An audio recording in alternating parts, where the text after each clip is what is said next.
成婚拜堂时，夫君突然掀开我的红盖头，当着众宾客的面要我签下认妾书，他要给白月光一个名分。可定亲时，他保证过绝不纳妾。众人饶有兴致地想看我出丑，我咬咬牙，指着人群里面如冠玉的男子：陆云有违婚约，堂前逼我就范，是小人所为。我不想嫁他，你愿不愿意与我拜堂？陆云的脸顿时煞白。那男子勾起唇角，站到人前，慢条斯理道：好，我娶你。大家好，欢迎收看达达听书。众宾客哗然。陆云咬牙切齿：贺兰慈，枉你是太傅的女儿，如此不要脸面，堂前换夫，有违纲常。我嗤笑一声，通义有言，夫不正则妻可改嫁，更何况你我尚未拜堂，谈不上是夫妻。今日便借你陆宅一用，让我同我的夫君对拜天地，共入洞房。你，陆云扬起手指着我，气得全身颤抖。我从他身上扯下象征新郎的红绸缎，系在那名俊美男子腰间，对拜天地后，拉着他的手步入洞房。众人指指点点，眼神尽是责备与鄙夷。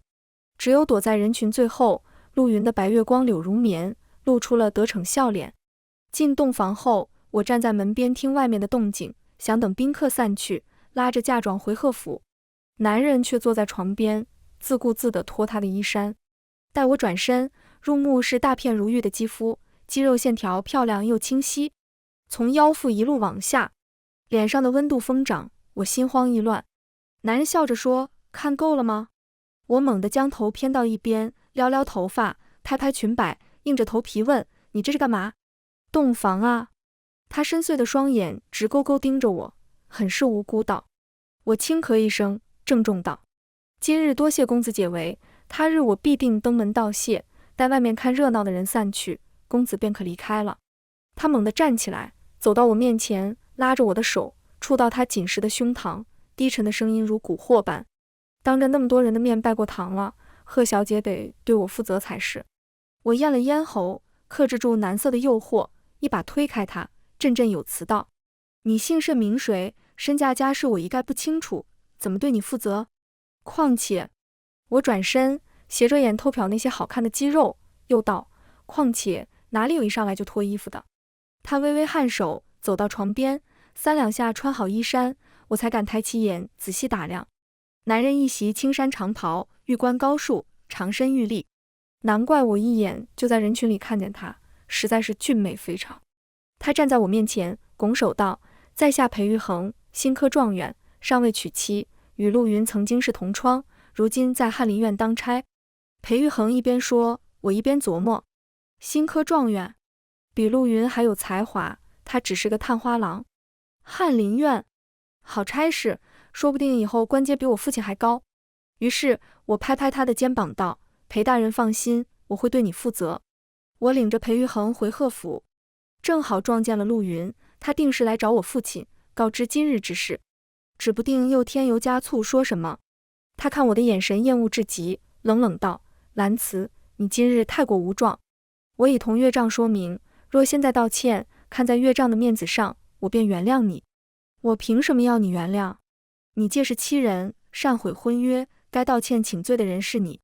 陆云的表情蓦然僵住，半晌才道：男人三妻四妾再寻常不过，妻子理应体贴夫君，宽容大度，否则落得个悍妒的名声，对你对贺家并无好处。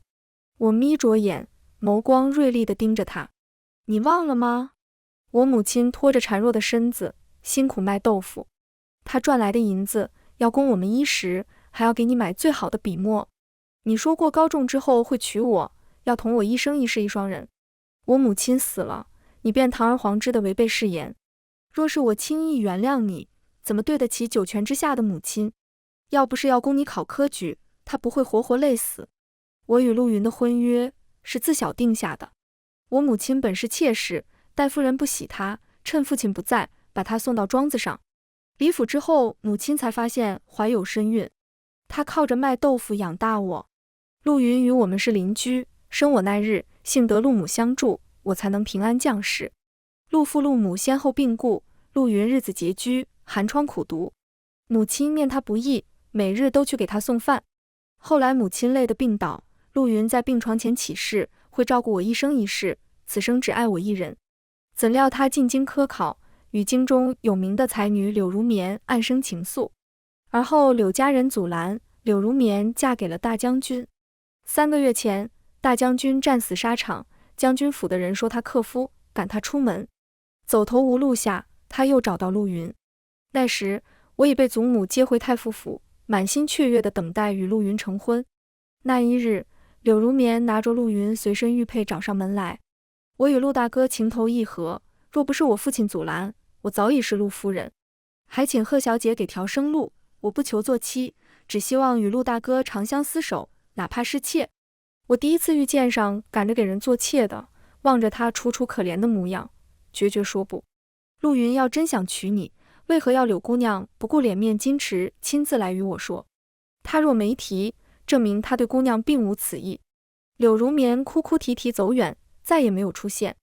我以为这是就此作罢，没想到陆云另有谋算。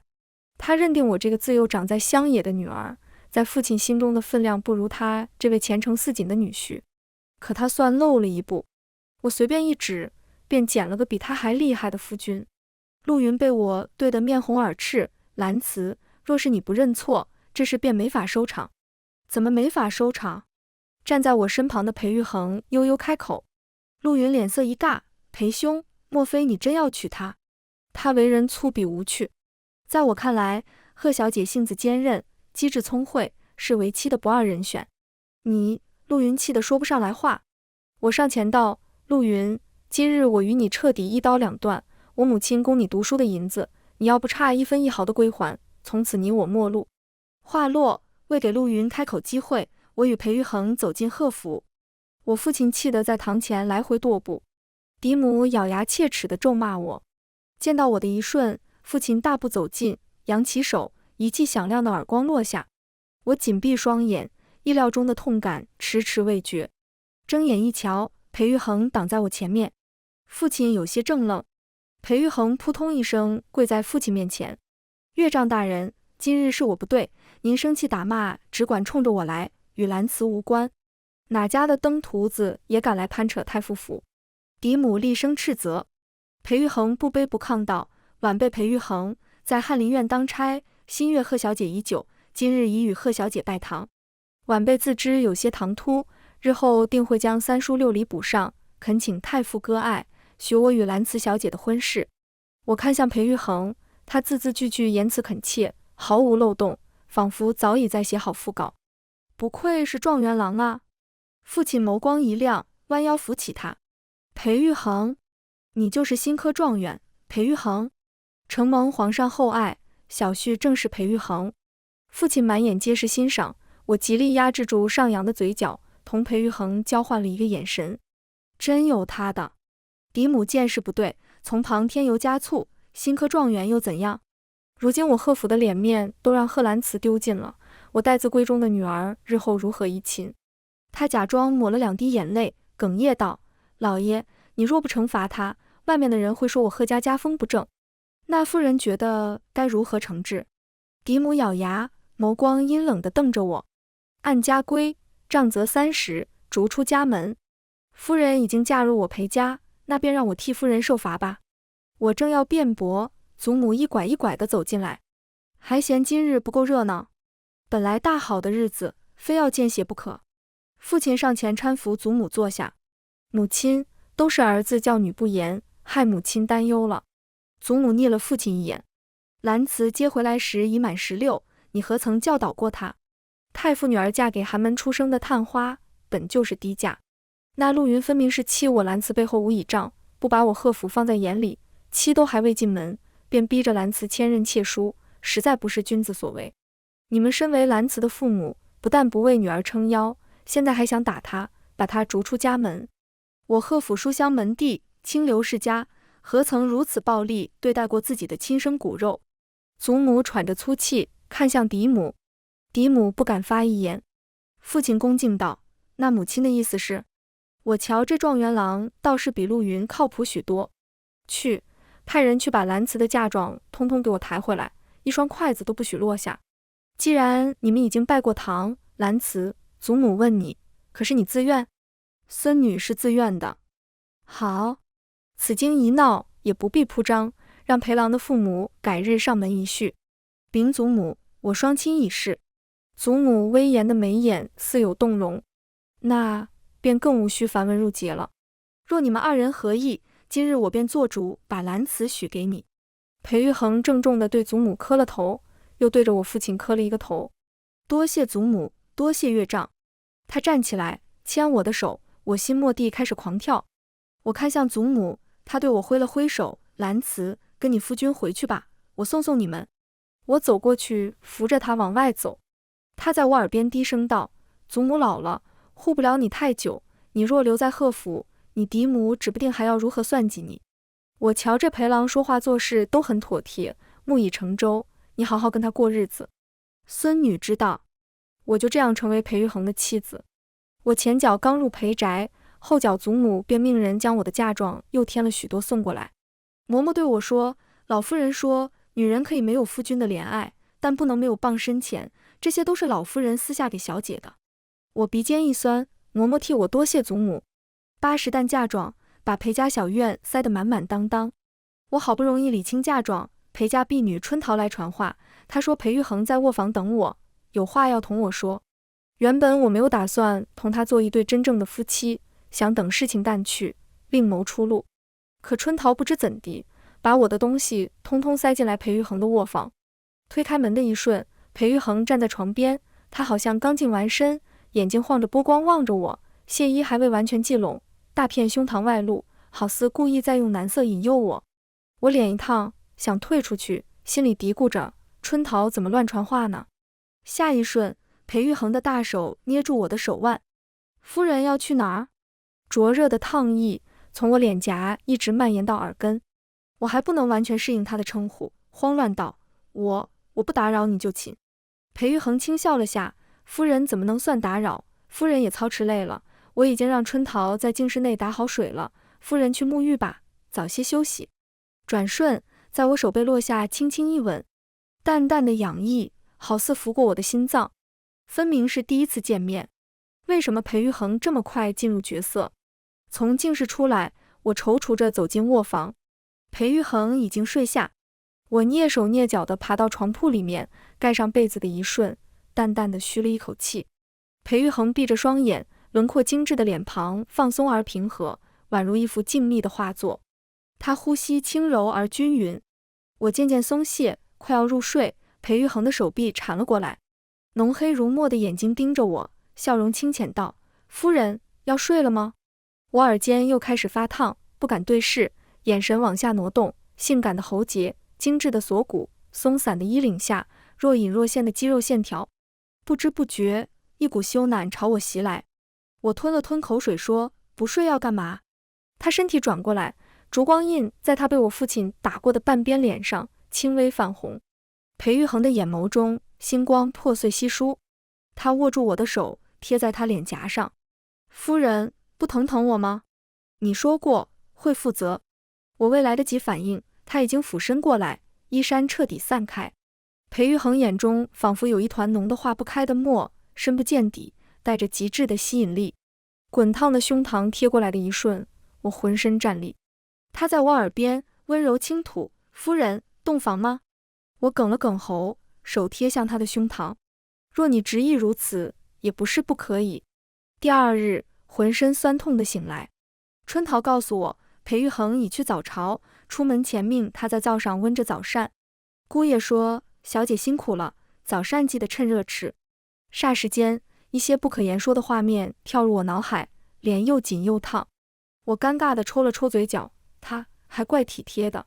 春桃不懂我话里的意思，天真道，姑爷是好人，可是小姐，外面都在传你的风言风语，说你不守妻纲，见一个爱一个。小姐，你近日还是不要出门了。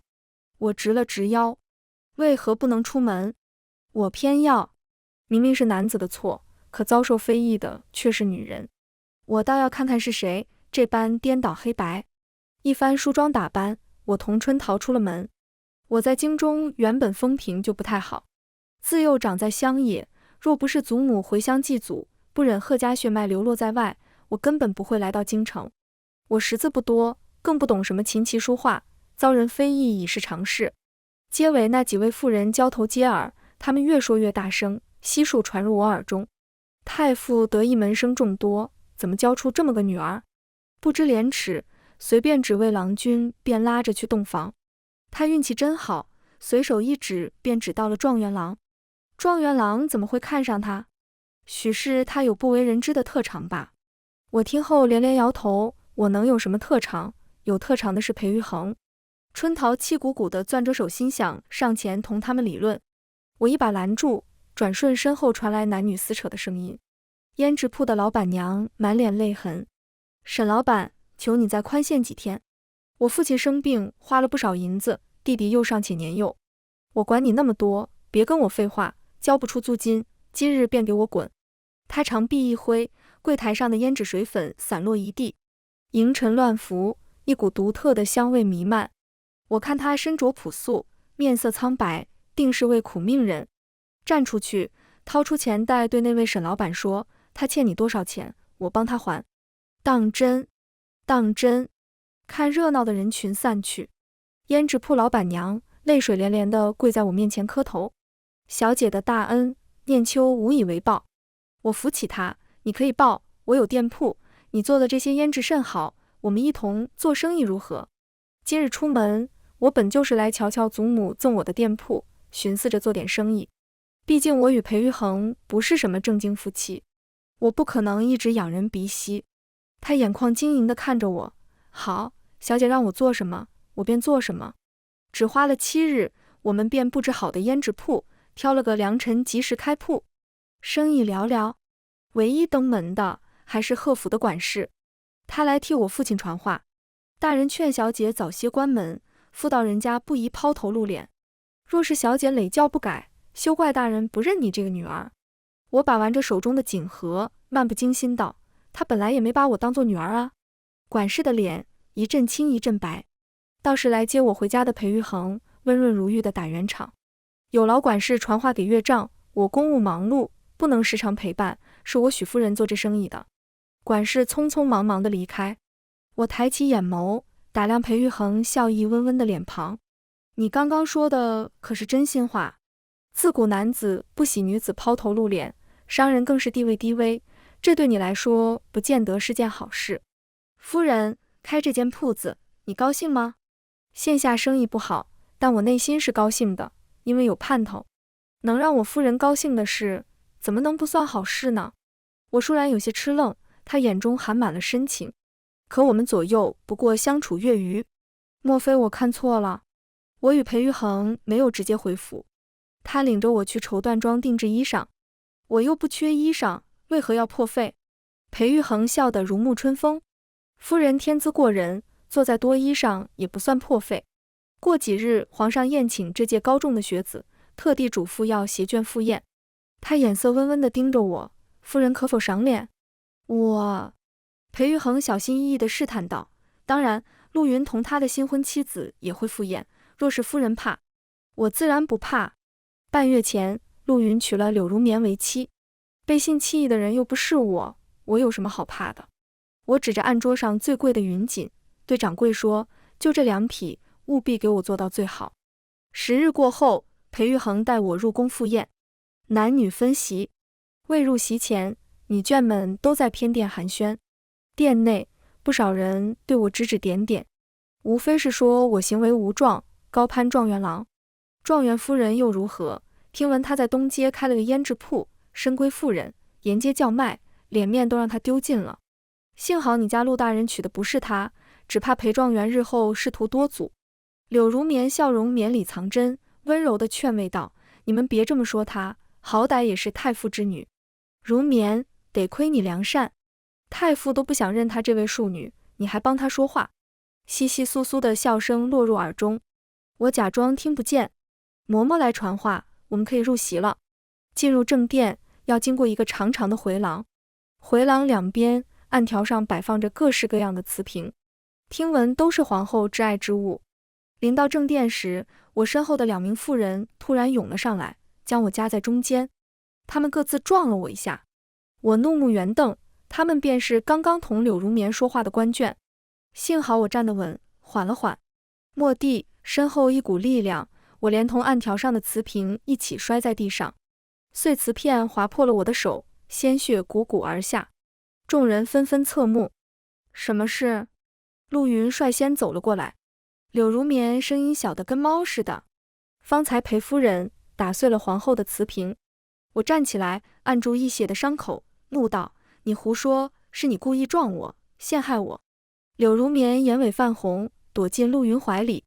不是这样的。陆云安抚着自己的妻子，冷声对我说：兰慈，我知道你恨我，可你也不用为难我妻子。你我之事已成过往，你应当放下才是。放下？我母亲的银子你还清了吗？你就叫我放下。方才撞我的其中一位妇人讽刺道：好一个市井商贩，有字据吗？就让陆大人还银子。陆云怀里的柳如棉哭得更加凄楚。都是我的错，都怪我忘不了你，才让他生妒。若是裴夫人这么做能消气，我受些委屈也无妨。陆郎，算了。怎么能算了？待会儿皇后怪罪起来。皇后怪罪起来，由我担着。裴玉衡大步走来，他一身锦缎白袍，如谪仙一般。我正欲张口，他却对我摇摇头，示意我不要说话。请陆夫人给我夫人道歉。什么？裴兄，你要不要问清楚事情始末？裴玉衡目光凌冽地看向陆云，无需。我相信我夫人，她不会说谎。陆大人，你与她从小一起长大，我夫人可是满口谎言的人。陆云不语，一味地安慰怀中的娇娇。这里这么多人，我不信所有人都看见，是我夫人故意摔坏皇后的瓷瓶。若是有人这般笃定，就请同我一起面圣。陛下面前总不能说谎，说谎乃是欺君之罪。所有人噤声。柳如棉轻轻扯了一下陆云的衣袖。陆郎，算了。不能算了。裴玉衡看着柳如棉，一字一顿道：请陆夫人给我夫人道歉。是你撞倒她，害她受伤的。陆云咬牙道：你别太过分。柳如棉抬手阻拦：是我不小心，我道歉，对不起，裴夫人。嬷嬷催促道：开席了，诸位还不入席吗？人群纷纷步入内殿。裴玉衡牵着我的手，对嬷嬷说：烦请嬷嬷转告一声，我夫人受了伤，宴会我们夫妇不参加了。另外，我夫人不小心打碎了一个瓷瓶，若是皇后问责，请嬷嬷。一个瓷瓶而已，方才裴大人护妻，娘娘都看在眼里。大人放心，皇后已知真相，才让我来解围。快带夫人去太医院包扎伤口吧。多谢嬷嬷。从太医院回府，天幕已黑。用过晚膳，我已觉疲倦，懒懒散散地躺在床上。我对裴玉衡说：陪你入宫一趟，比我守一日铺子还累。夫人辛苦。皇后她，我的意思是，我在京中风评不好，皇后怎么会愿意帮我？裴玉衡轻笑了顺，她能坐上皇后之位，定不会靠旁人的嘴去甄别一个人。后宫尔虞我诈，不逊前朝。是啊，毕竟她是皇后。话音一落，淡淡的木质香味袭来，她的胳膊圈住我，在我脸颊落下一吻。裴玉衡眼中尽是柔情。今日着实委屈夫人，夫人的手不能用力，就让为夫好好伺候夫人吧。灭顶的感觉压了下来，仿佛周围的一切都变得虚无。裴玉衡私下和有外人在时，简直判若两人。我的手懒散地搭在枕畔，他俯身下来吻我的唇。我悄悄地挑开枕边，摸到枕下藏了好几天的和离书。许久，仿佛我的头发丝都是他的味道。我思绪散漫地想，得找个时机同他说说和离的事，否则这事真是没完没了啊，太累人了。铺子的生意不好，念秋心调制了几款胭脂，我想到一个法子，把它们装进小小的锦盒，送给客人们免费试用。一时间，店里的人气好了不少。我心情大好，亲自去集市挑了一只鸡，打算下厨给裴玉衡做酱油鸡。待我回到裴府，一片散乱，官兵把裴府围得水泄不通。出什么事？裴玉衡呢？领头的那位大人说，裴大人偷到翰林院书库的珍贵典籍拿出去贩卖，中饱私囊，已被关入天牢。在下奉命来裴府搜查，还请夫人不要阻拦。不会，他肯定不会做这种事。裴大人有没有做，我们自然会查个水落石出。大人，一名官差指了指书房，我跟随他们走进去，书架的背后有一个打开的暗格，里面藏着一垒书，看他们装订精致，想来价值不菲，宛如惊雷平地起。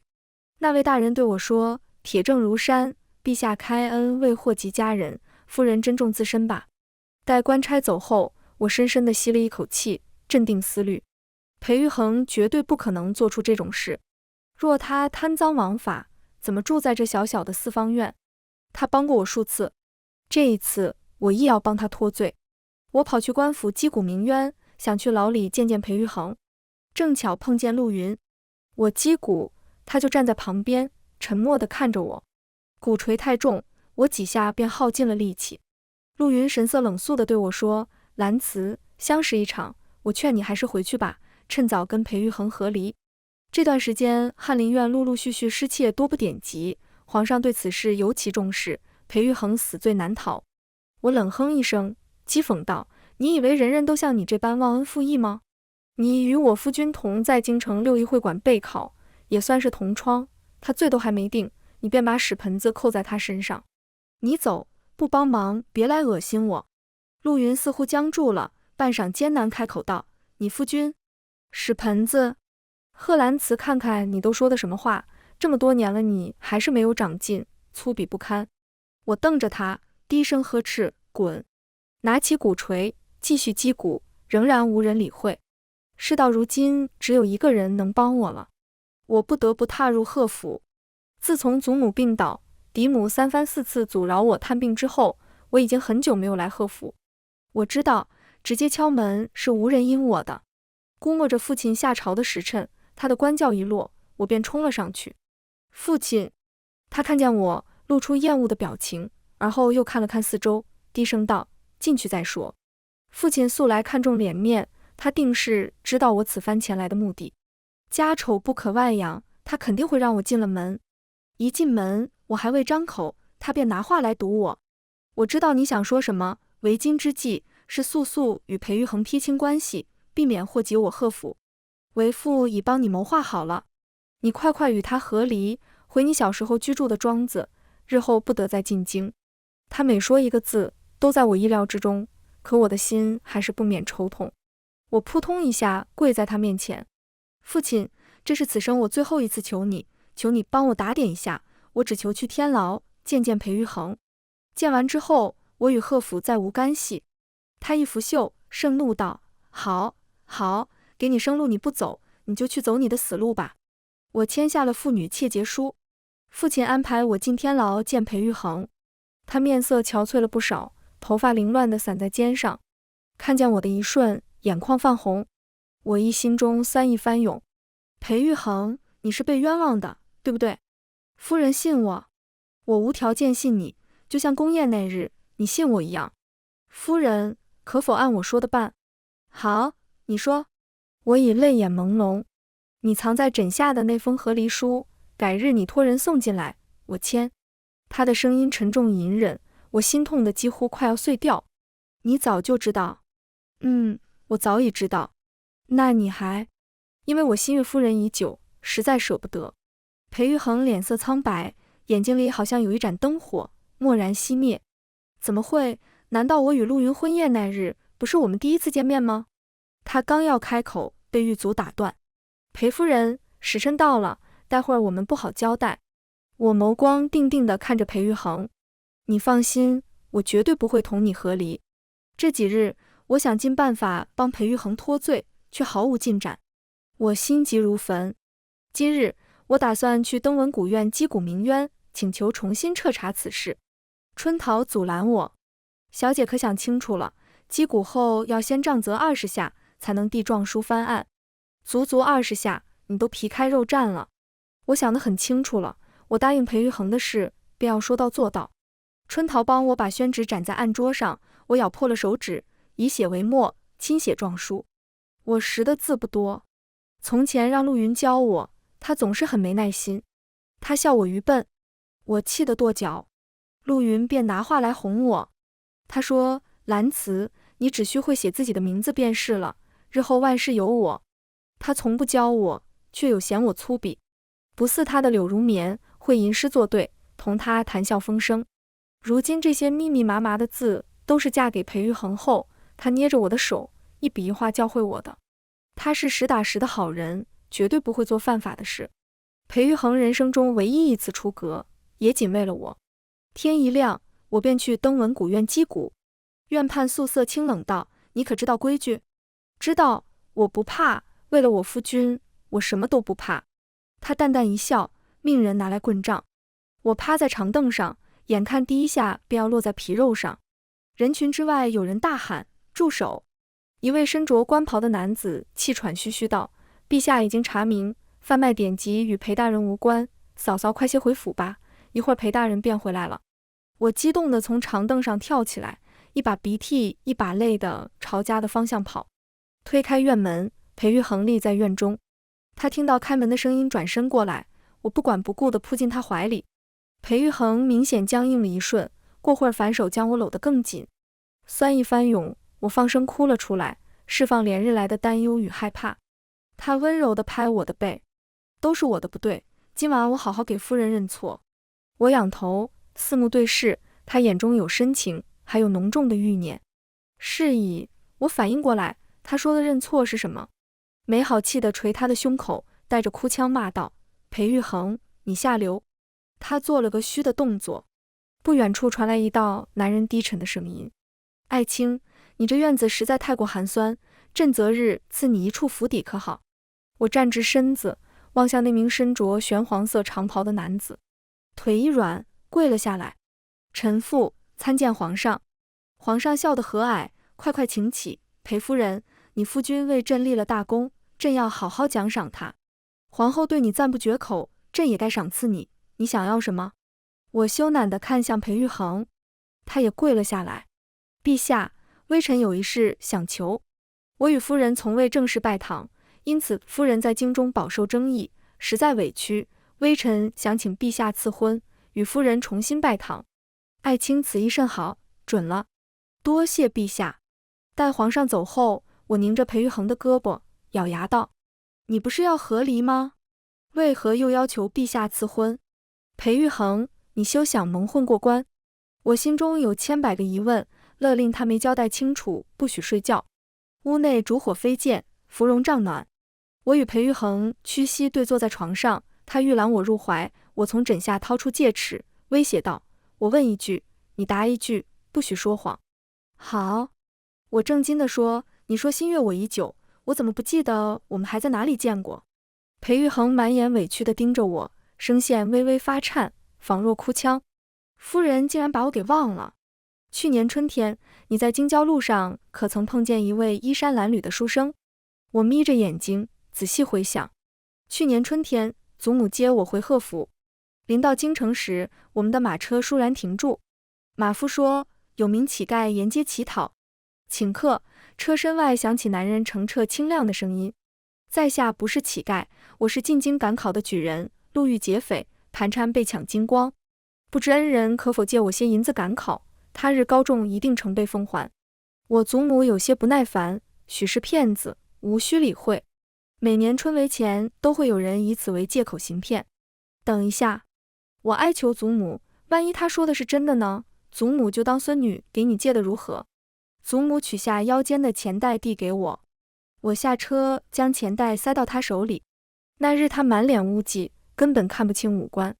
片刻间，我恍然大悟，原来是你。正是我。我紧接着又问：“那你是何时认出我的？”“很早。”“很早是多早？”我穷追不舍。裴玉衡的吻却撵了过来：“夫人，我知道错了，我给你认错，今晚我们先就寝，好不好？”他胡搅蛮缠，我们一同倒在床上。我被裴玉衡亲得四肢软绵，很快缴械投降。隔日，官府贴出告示：翰林院大学士一党常年偷盗典籍，私下贩卖，罪无可恕，全部抄家，流放岭南。裴玉衡说，他上任之初便发现书库有不少典籍是誊抄的，怀疑有人盗书。翰林院戒备森严，必是坚守自盗。他私下把这事奏禀皇上，皇上便命他协助大理寺彻查此事。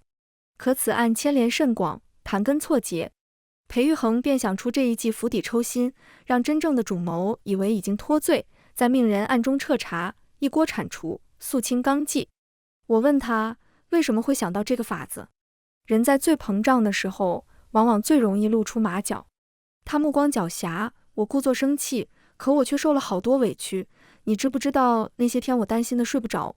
夫人恕罪，但我不这样，夫人又怎么会看清对我的真心呢？他贴到我耳边，用只有我们两人才听得见的声量说，晚上我好好认错。我捏了捏酸疼不已的腰，推开他，不必了，我原谅你了。皇上赐婚的旨意很快便下来了，顺带赐了我们一座3进的府邸和100亩良田。我与裴玉衡的事又传遍了京城，这一次全是好话，夸我们男才女貌，佳偶天成，金玉良缘，连带着我的胭脂铺的生意也好了许多。曾经瞧不上我的那些官眷们也抢着来光顾，我不会跟钱过不去，尤其是那2位帮着柳如棉挤兑过我的妇人，他们挑好的胭脂水粉，我成倍的加价。听到价格后，2人尴尬极了。刚刚那位姑娘同我们买的一样，为什么她是10两，我们是50两？我翻了一记白眼，嫌贵？也可以不买，我们店铺不会强买强卖哦。2人笑得谄媚，不，要买的。多赚的银子我全部让春桃捐去慈幼院，免得日后生出局语。今日得闲，我打算提早关铺子，去处理婚姻的事。门板快合上的一瞬，陆云来了。他长了一圈胡子，人看上去老了10岁，真是寡淡无味。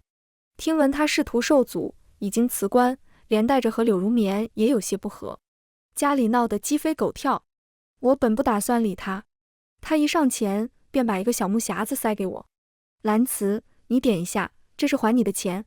我清了清嗓子，强调道，不是还我，是还我母亲。对，是还给你母亲。他一副欲言又止的样子，我单声问他是不是还有事。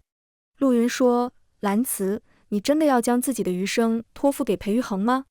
他不是好人，你知道吗？让你堂前认妾，便是他。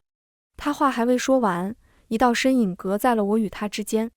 裴玉衡声音前所未有的冰冷，陆大人还有什么话，同我说便是，不要烦扰我娘子。你，陆云欲上前，裴玉衡显然没有耐心，滚！信不信我在陛下面前再参你一本，就像当日我入狱，你参我一样。我心脏一紧，还有这回事？陆云见势不妙，只好掉头离开。我双手环抱，倚在门框上，直白地盯着裴玉衡，你好像又有事瞒着我。不出意外，我的戒尺终于派上用场。裴玉衡手心通红，露出像小狗一样乞怜的眼神。夫人，我错了。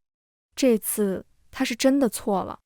我想不到裴大人心机如此深沉，早在6艺会馆读书时便已经开始织网。裴玉衡无辜道，那时陆云天天说他的未婚妻粗鄙不堪，我心想有多不堪，便趁你给他送东西时躲在门后偷看。认出你之后，我才知道是陆云有眼不识明珠。后来他高中探花，背着你和柳如棉暗中往来，我怎么能眼见你跳入火坑呢？我高高举起戒尺，怒火冲天道，所以你就给他讲了故事，告诉他江南有位河东狮的未婚夫，看上一位烟花女子，想那为妾室，便是用的堂前认妾这一招，是不是？对，哎呀，夫人轻点。你有没有想过，若是当时我签下认妾书了呢？我气得满脸通红。你不会，万一呢？我会抢亲。他笑得狡黠，我狠狠地踹了他2脚。你无赖！他趁机将我扑倒，都是因为爱你，贺兰慈，我爱你，所以为我布下天罗地网。我们的婚宴排场不大，我甚是满意。上个月裴玉衡请了太医为我祖母治病，祖母身体大好，他是我们唯一要拜的高堂。我回贺府接他时，父亲客客气气地唤我的名字，我礼貌地叫了他一声贺老爷。嫡兄科举屡次落榜，父亲托了好多关系才得了个外放，背井离乡。嫡妹高嫁进侯府，可婆母苛待，夫君滥情。嫡母焦头烂额，也病倒了。父亲筹谋半生，也只落得个如斯田地。他心如死灰，向皇上提出容休。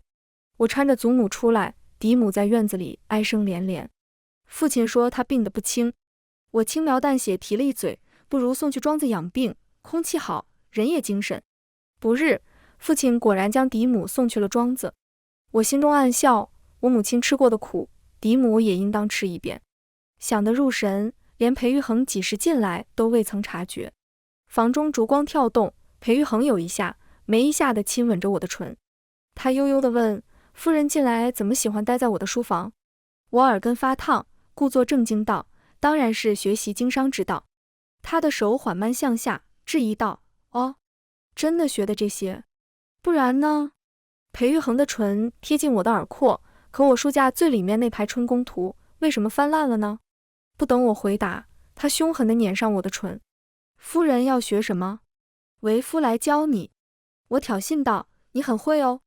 他拉着我的手贴向他紧实的胸膛，那你来教我。全文完，达达听书感谢您的观看，每天上新精彩小说，喜欢就订阅吧。